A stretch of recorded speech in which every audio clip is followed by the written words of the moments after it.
আসসালামু আলাইকুম। আমি কি সিভিল সার্জন কুমিল্লার সাথে কথা বলছি? জি বলছেন। জি, আমি কুমিল্লা নাঙ্গলপুর থেকে সাংবাদিক শাহাদাত হোসেন। কেমন আছেন সাধন সাহেব? আছি আলহামদুলিল্লাহ ভালো।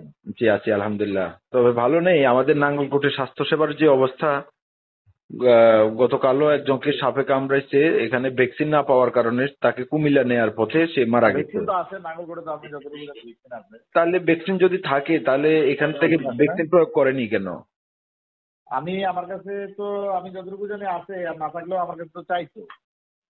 আচ্ছা জি, এরপরে এখানে আসলে আরেকটা বিষয় কি, ওনাকে আমরা এই ব্যাপারটা নিয়ে আমাদেরকে অনেকেই অবগত করছিল। তখন আমরা বেলায়েত সাহেবকে ফোন দিয়ে মানে বিস্তারিত জানার জন্য ফোন দিলাম যে আসলে ভ্যাকসিন দিল কিনা, সংকট কিনা। হ্যাঁ, উনি ফোন রিসিভ করে নাই। আমরা একাধিক সাংবাদিকই ফোন দিয়েছিলাম, উনি ফোন রিসিভ করে নাই।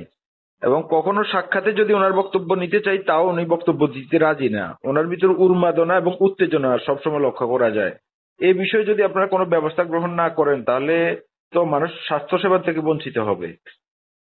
হ্যাঁ, আমরা ওনার বিরুদ্ধে আপনি যে কথাগুলো বলেছেন সেগুলো আমরা কিছুটা অবগত, এবং এই বিষয়ে ঊর্ধ্বতন কর্তৃপক্ষের কাছে লিখেছি।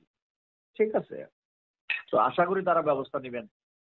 জি, আমরাও আশা করব স্বাস্থ্য সেবাটাকে স্বাভাবিক পর্যায়ে যদি আনতে পারেন তাহলে নাঙ্গলকোটের মানুষ বিশেষ করে আপনার প্রতি কৃতজ্ঞ থাকবে। না নেওয়া তো আমার দায়িত্ব, কৃতজ্ঞ জি থাকুক না দায়িত্ব। জি জি জি, কারণ এখন মানুষ খুব ভোগান্তিতে আছে।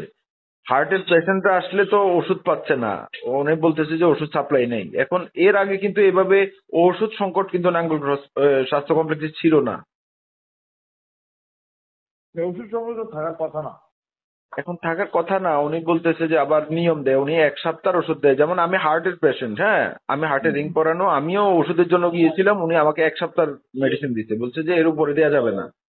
এখন এই বিষয়গুলো উনি আসলে আমি বুঝি না, উনি মন গড়া ভাবে চালাইতে চায় কেন? একটা নিয়ম আছে, আমি যতটুকু জানি হার্টের পেশেন্টদেরকে 1 মাসের ওষুধ দিয়ে দেয় সাধারণত। হ্যাঁ, যারা দূরে আছে তাদের। জি জি, যারা দূরে আছে তাদেরকে 1 মাসের ওষুধ দিয়ে দেয়। কিন্তু উনি ব্যক্তিগত ভাবে মানে এটা পরিচালনা করতে চাচ্ছে বা কাউকে গুরুত্ব দিচ্ছে না। মানে কোনো মানে অর্থাৎ অভিযোগের গুরুত্ব নাই, ওনার তদারকি নাই। ওনাকে আসলে আপনাকে তো আমি এর আগেও জানিয়েছিলাম, আমাদের সময় নিউজ হয়েছিল, ওনাকে যখন বক্তব্য চাইছি উনি আমার সাথেও আপনি জানিয়েছেন, আপনার আমার অনেকের সাথে কথা হয়েছে, এবং সেই মোতাবেক আমরা ঊর্ধ্বতন কর্তৃপক্ষের কাছে চট্টগ্রামের যে বিভাগীয় পরিচালক মহোদয়, জি জি, ওনাকে আমরা পত্র প্রেরণ করেছি যে বিষয়ে ওনার অবগতি এবং প্রয়োজনীয় ব্যবস্থা নেয়। জি এখন জি, আসসালামু আলাইকুম।